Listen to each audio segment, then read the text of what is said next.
I stand before you, moved by the privilege of taking this sacred oath, humbled by the faith that you have placed in me, and honored to serve as either your 111th or 112th mayor of New York City.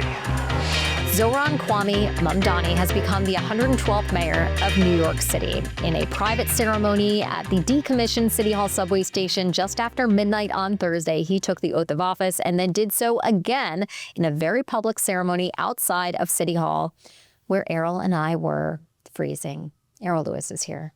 Absolutely freezing. 25 degrees. I think it got up to 26 degrees.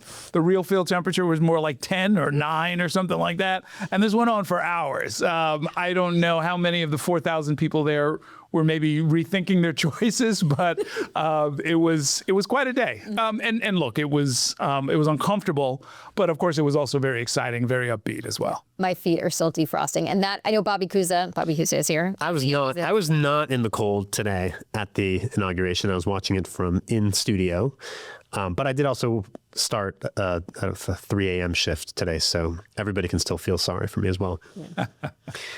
But just for the record, anybody who didn't actually watch our inauguration coverage, Errol and Courtney were out in the cold doing live TV from, an hour before the actual started. We had to get there before. We had to get there at 10 a.m. So my feet are still very cold. And but it's not really what we should be talking about. No, but it's not just being cold. It's that you actually have to be coherent on television and talk. And, when your face is numb, which is an art in itself. Your body starts shutting down. Yeah. I mean, it really is fascinating. These are things you only read about in, adventure novels and things like that. But suddenly you can't feel your feet, and suddenly your brain's not working quite as well as it used to. I definitely said Mayor Zohran at one point, which I know I'm not supposed to say, and you're supposed to say Mayor Mamdani, but that's besides the point. So let's just talk about what he actually said. To me, it was a speech that really was turning the page, was talking about what he wanted to accomplish, where they'd come from, and also trying to bring people together. I think at one point he talked about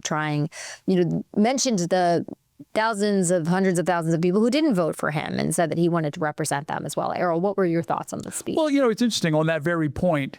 He seemed like he was bringing people together, but he was bringing his people together and maybe some newcomers, maybe some people who might like the appeal of where he was coming from, but he also drew some pretty firm lines. He was saying, I was elected as a Democratic Socialist and I will govern as a Democratic Socialist. If you take the speeches together, they kind of fit together. The public advocate, Jumaane Williams, made a point of saying that for the most part, as an advocate and as an activist and even as public advocate, he's had to push back against different policies. And for the first time, he feels like he'll be able to push forward, that he's finally now in league with some progressives who have an agenda. The presence there of Alexandria Ocasio-Cortez, the swearing in that was preceded by a speech by Senator Bernie Sanders, all in a straight line, all said, this city is going in a progressive direction. That's what was voted for. That's what was approved by the voters and demanded, indeed. And that's what they're going to do. I thought it was kind of two-pronged, though, the Mamdani speech, because part of it, and I think most of the first maybe half of the speech, was this very uplifting, unifying message about solidarity and connecting New Yorkers to each other. I think Errol described it as a love letter to New York at one point on the air. And, he's like name checking every different ethnic group and every neighborhood in New York City and switching into different languages. Yeah. And he was also very funny. Like at one point he talked about, I actually laughed out loud when he said something about how you can like hear the steel drums and buy $9 coffee on the same block. It was like, he kept doing that thing where he was like using all these anecdotes, but then he kind of pivots a little bit and starts talking about how he's unapologetically a Democratic Socialist. He's going to govern as a Democratic Socialist, and then he goes through his agenda. He talks about, which of course you would expect him to talk about, affordable housing and free buses and universal childcare. But for a minute I thought maybe he was going to pull back from that and just make it sort of this upbeat, unifying message. But I thought he sort of walked the line, and it didn't feel like there was some sort of class warfare kind of element to it where he was railing against the rich, which you got a little bit of that from Bernie actually. Yeah.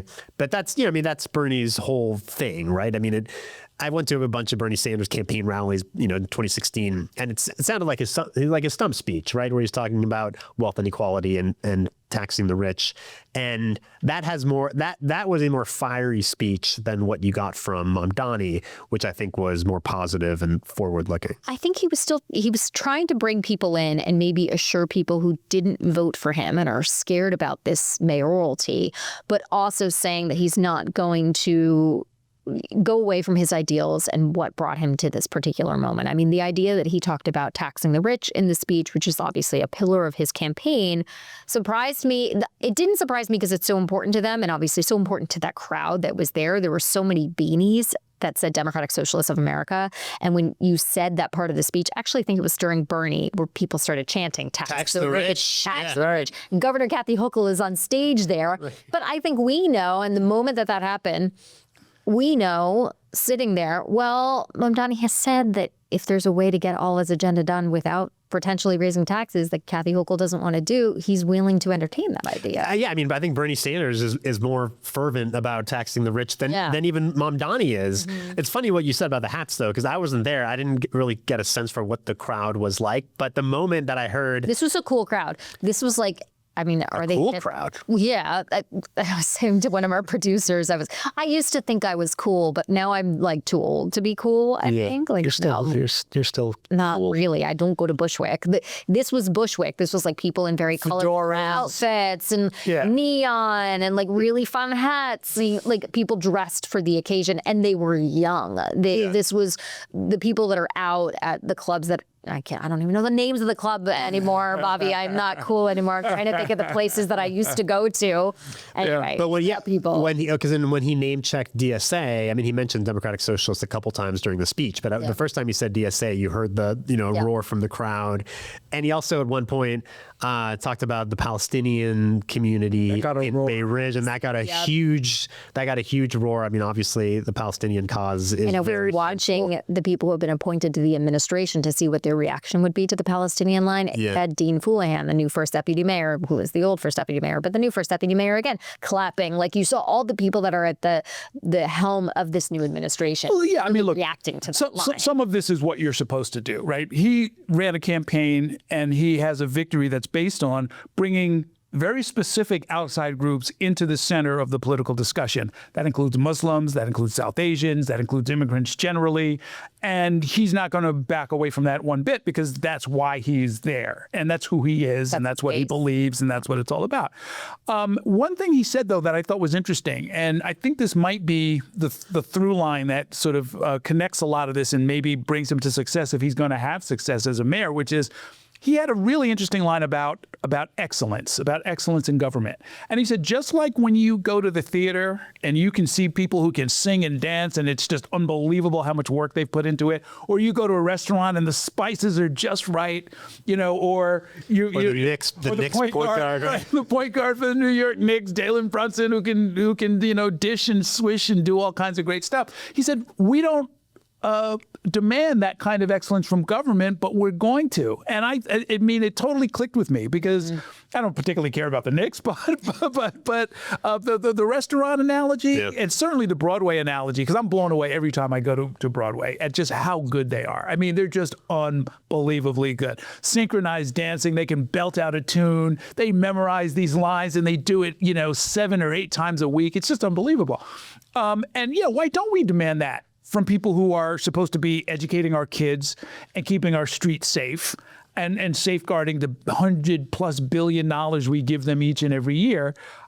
I think he makes a compelling case for that. And by the way, the business community has made clear that if you are going to tax us, because, ultimately, maybe I've spent too much time listening to them, Kathy Wild and the business, but what they've said is we will actually proactively agree to pay more taxes. We just don't want the money to be wasted.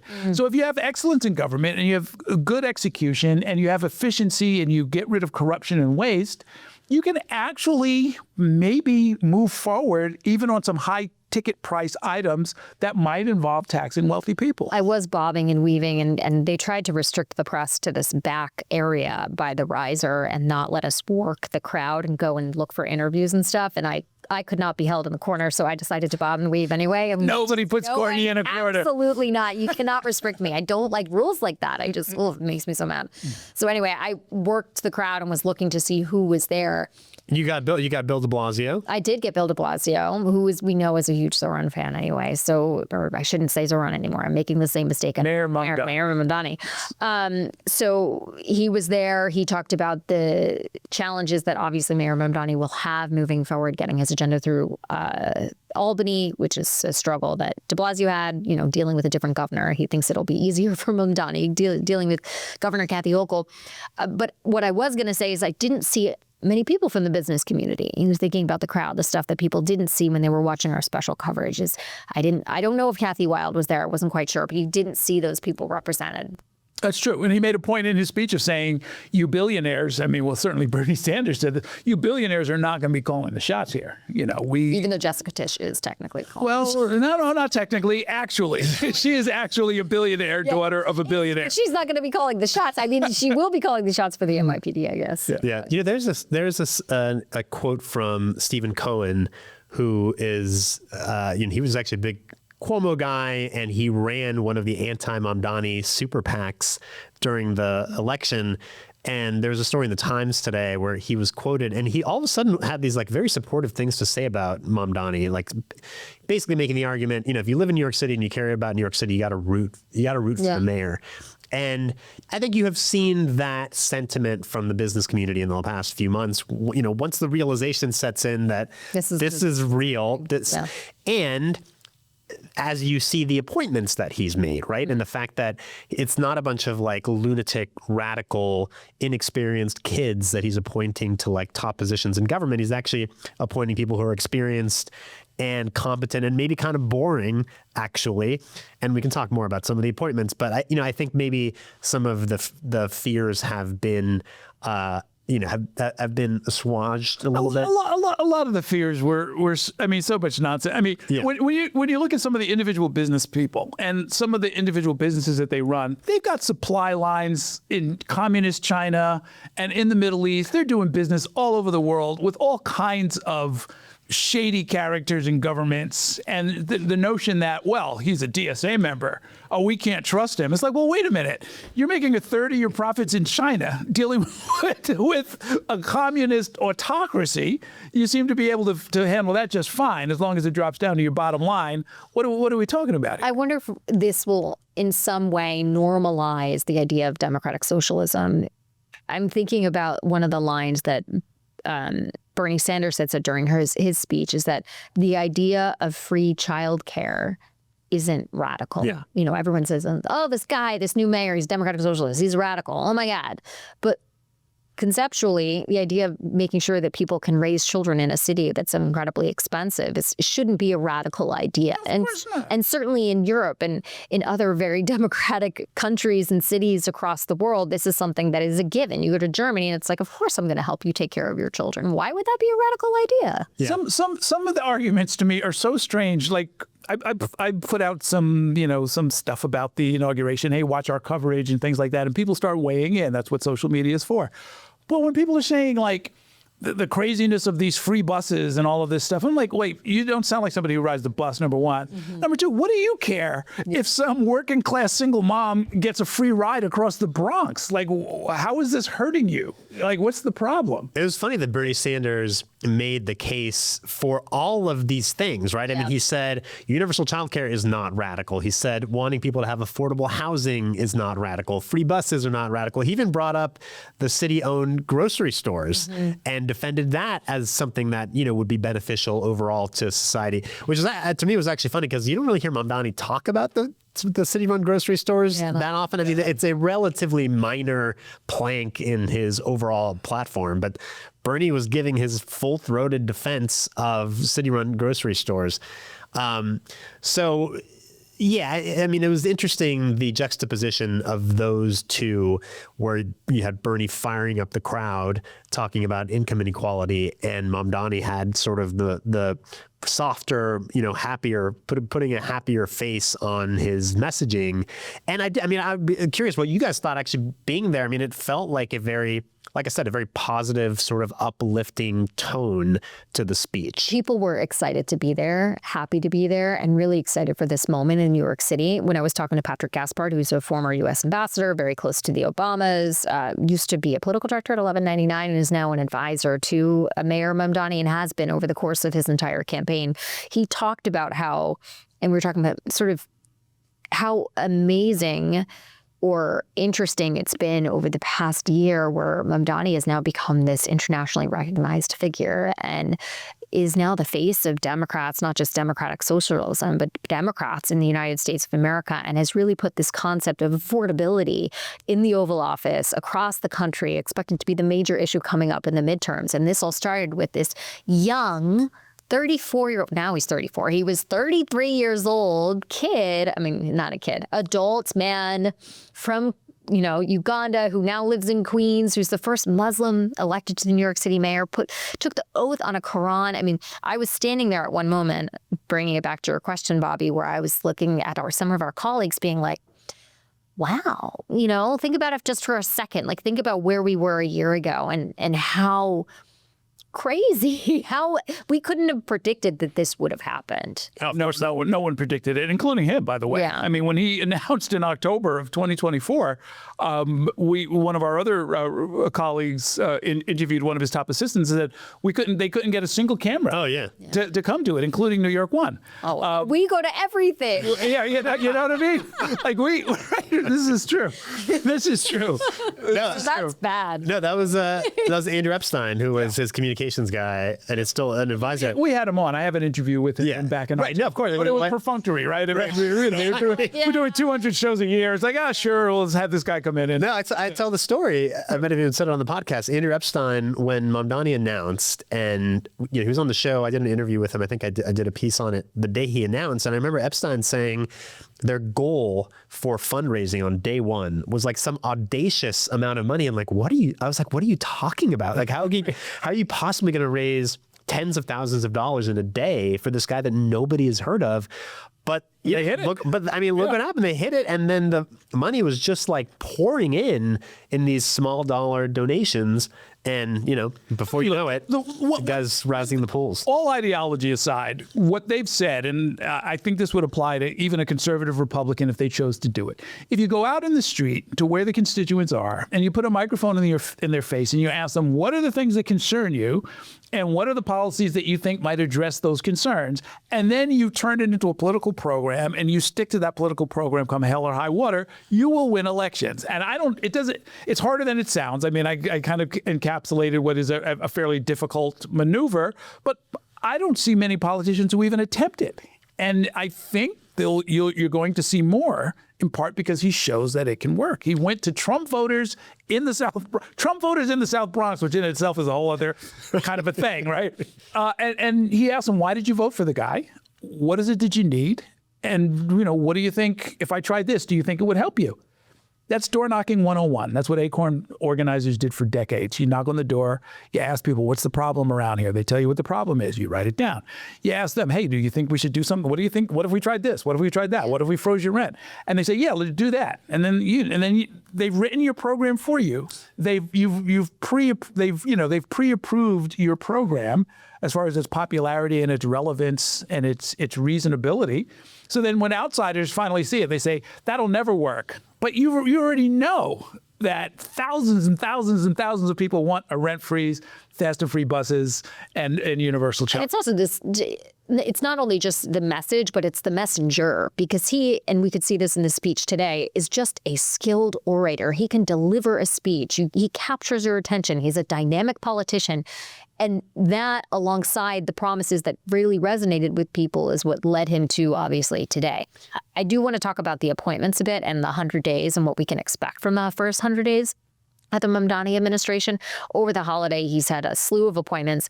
We all were criticizing him, for those of us working. For the slow pace. We're like, hey, is that doing enough? Blah, blah, blah, blah, blah. And then it felt like within the last couple of days, especially post-Christmas, that he's kind of caught up. He's hired all of his deputy mayors. We're not expecting to have more deputy mayors. No deputy mayor for public safety, sorry. He hired his deputy mayor of operations. He hired his transportation commissioner, which a lot of people have been waiting for, obviously, because the buses promise. And Deputy Mayor for Health and Human Services, who's the CEO of Elmhurst Hospital. And Bobby, you mentioned this earlier, a lot of these people are really well-known bureaucrats, people who have had a lot of experience in city government or state government, the state operations, the deputy mayor for operations, I should say. It was a Hochul alum, done a lot of infrastructure projects for her. But then, of course, the big name everybody was waiting for was the school's chancellor. Right. And a lot of these people, the school's chancellor included, have been, they have been in government and in a lot of cases have had high-ranking positions in the agencies or the departments that they're now going to be in charge of running. So these are people with experience. I mean, like I said before, these are not people with radical ideas. They may be in line with Mamdani's agenda, but for those who thought he was going to bring in a bunch of people who were going to completely blow up the system, that's not what's happening, right? He's hiring people who have a high level of expertise. This guy, Mike Flynn, who's the new DOT commissioner, I mean, he worked at DOT for years, and then he went and worked for Sam Schwartz. The guy knows the system and the department inside and out. So it's not really that different from what any mayor does, right? They come in, they hire people who have experience, who are, at least somewhat ideologically aligned with their own politics. But how is what Mamdani's done any different from that, right? There's no sign that There's he's a lot doing. of de Blasio people. There are. Well, and of course, Mamdani's politics are not that much different from Bill de Blasio's. Yeah. And, he's made the argument all along that just because someone worked for someone else, whether it was Eric Adams or Bill de Blasio, that's not necessarily going to be a strike against them when it comes to hiring. He's relatively new to government, and he ends up disarming those critics who said that he doesn't have enough experience, especially executive experience.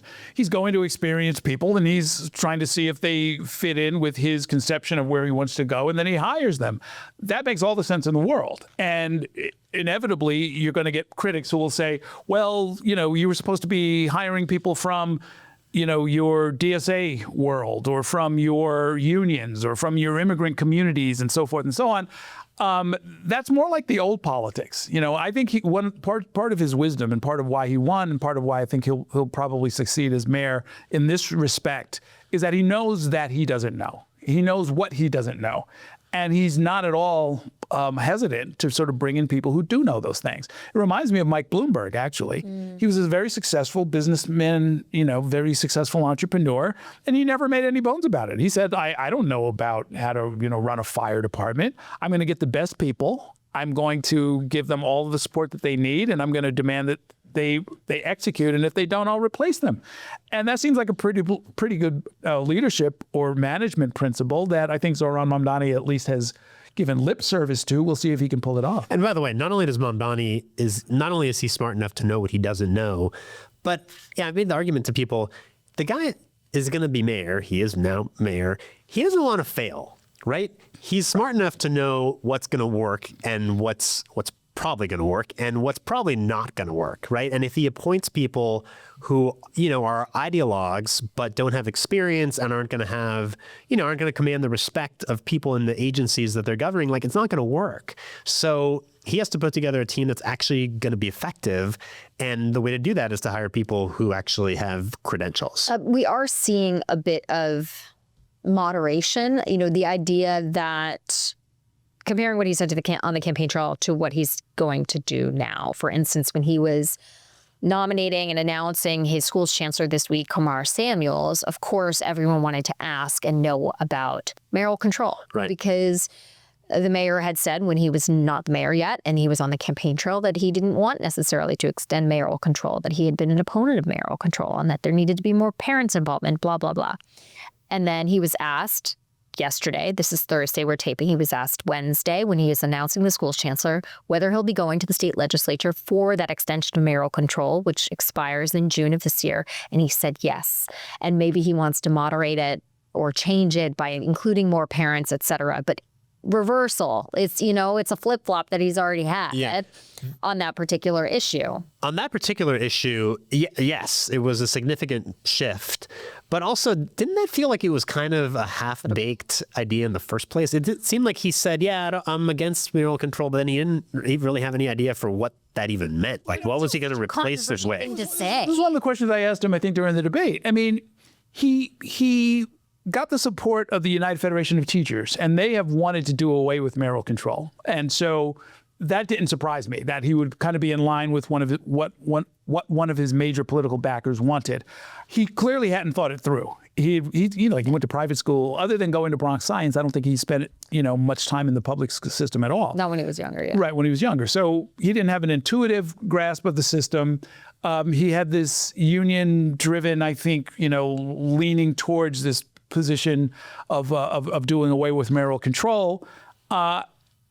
He probably subsequently learned what I learned, which I wasn't really quite aware of, is that not just appointing the chancellor, that's the most high-profile part of mayoral control, but really where it plays out is your control over these individual PEPs, all of these different little groups for each little school district that actually have real power over individual contracting down at the district level. And you do not want to be having a bunch of fights over which textbook to buy or whether or not kids are going to be able to, go on vacation or whatever it might be. It really would give rise to a lot of procurement problems right off the bat. And I think he probably just thought better of it and just said, look, I might not like mayoral control. I might be suspicious of it, but I am more suspicious of chaos. Also, once you get elected, you realize, maybe it's not so bad. Maybe it's not so bad. Like, do I really just want to forfeit this authority that I just won?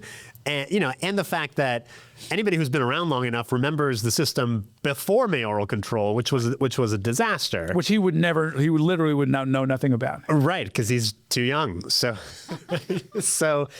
there was a lot of pushback, and I think I don't know, I guess you could argue he came to his senses if you look at it from that perspective. Before we wrap up, we should mention and talk a little bit about how there had been so much speculation about Mayor Eric Adams, and we know that there is no longer a mayor. He's no longer the mayor, and we're turning the page and we're looking to a new administration. But nonetheless, there was so much speculation about whether the mayor Eric Adams would come. And in the final days of his mayoralty, we did continue to see things the mayor did to sabotage? So I feel like we had the same discussion of what word to use. Thwart? I think I used the word thwart. So I would say a different word if we weren't going to be airing this on television or not on a podcast, but mess with, I'll say. The Charter Commission being the last one, where on the New Year's Eve, Mayor Eric Adams, in his final moments of City Hall, announced a Charter Revision Commission, the third of his mayoralty, stacked with loyalists, his former intergov person, his former press secretary, his former fire commissioner, all these people tasked with looking at nonpartisan elections, open primaries, something that had been rejected by a previous charter commission. But the charter commission, just being impaneled in general, has the ability to examine whatever it wants. Right. So it could really just take some issue that the Mamdani administration is pushing and try to get some amendment to the charter. Right. And most importantly, it supersedes the ability of the city council or indeed the new mayor, Mamdani, to put their own commission together to try and look at some fundamental changes in how the government is run. I hadn't thought about that. Mamdani could try to impanel his own charter revision commission and couldn't because that is correct. That is correct. This is one of many examples we've seen in the last few weeks, something that is clearly within the now former mayor's authority, but also kind of unprecedented and clearly just, thumb in the eye of Mamdani. Even Rudy Giuliani was not so spiteful as to do that to his successor. And de Blasio said so when you interviewed him. Yeah, when I interviewed him, I said, what do you make of all the moves that, because, I know when I was away, you talked about the appointments to the Rent Guidelines Board. That's going to mess up Mamdani's agenda, but the Charter Commission can potentially mess up his agenda too. And we were talking about that with the former mayor de Blasio, and he said that the Charter Commission should disband. Right. They shouldn't have it anymore, considering how this really just messes with the new administration. And then Eric Adams was at the inauguration. Was sitting there. And Mamdani kind of made a joke. Well, actually, Got a chorus of boos when he was introduced. yes, Mamdani said his name. He was that seemingly sounded like it was pretty loud, the boos from the audience. Pretty loud, yeah. But then Mamdani actually like said some nice things about him, but then made a joke about he referenced this moment at some point during the campaign. Adams was, I can't remember if it was in a debate. Adams was asked which of the candidates It's a lightning round question. would you most want to be stuck in an elevator with? Right. And he said Mamdani. So then Mamdani referenced that today, and it kind of Got a big laugh, kind of yeah. got a laugh. But it was a little strange to have Adams there. I did not think Mayor Adams was going to be there. Was going to show up. Even after he said it on the radio yesterday, in part because some of it I thought was just, missing a basic point of etiquette, where apparently what Mamdani said is, well, you'll be welcome at my inauguration, which is not the same as please come. Yeah. Right? I mean, we all know how this goes. We all have kids, right? You have friends where you're like, hey, yeah, sure, come by sometime. It's very, if you Different than being, come that boat from my house at 6 o'clock. Right. If you do drop by my house, of course I'll feed you and be nice. On the other hand, if you have something else to do, that's cool too, right? But also, I mean, again, this last minute spitefulness, because it wasn't just the Charter Commission. It's also these last minute appointments to the Rent Guidelines Board, specifically people who were going to get in the way of the rent freeze that Mamdani had promised. That's not cool. That's not something the Charter Commission thing, I've been looking at this stuff for 40 years. I had no idea that a Charter Commission could be impaneled on the last day of a mayoralty, and that it could be in effect for like 2 years. Yeah. They have a couple of years to really just mess with this administration. It seemed very petty. It seemed very spiteful. I didn't think, I knew he was going to get booed, and I don't know why he didn't anticipate that. And I figured he wouldn't necessarily want to set himself up for that. I think he did. I think that's why he was on the fence about going in the first place. I don't think he wanted to be embarrassed. And in the end, I don't know how embarrassing it was for him. But, you said Mamdani said he was welcome. But welcome by who, right? I mean, he might have. Well, that's really speaking for himself, right? Maybe not for all his supporters in the audience. Very true. Okay.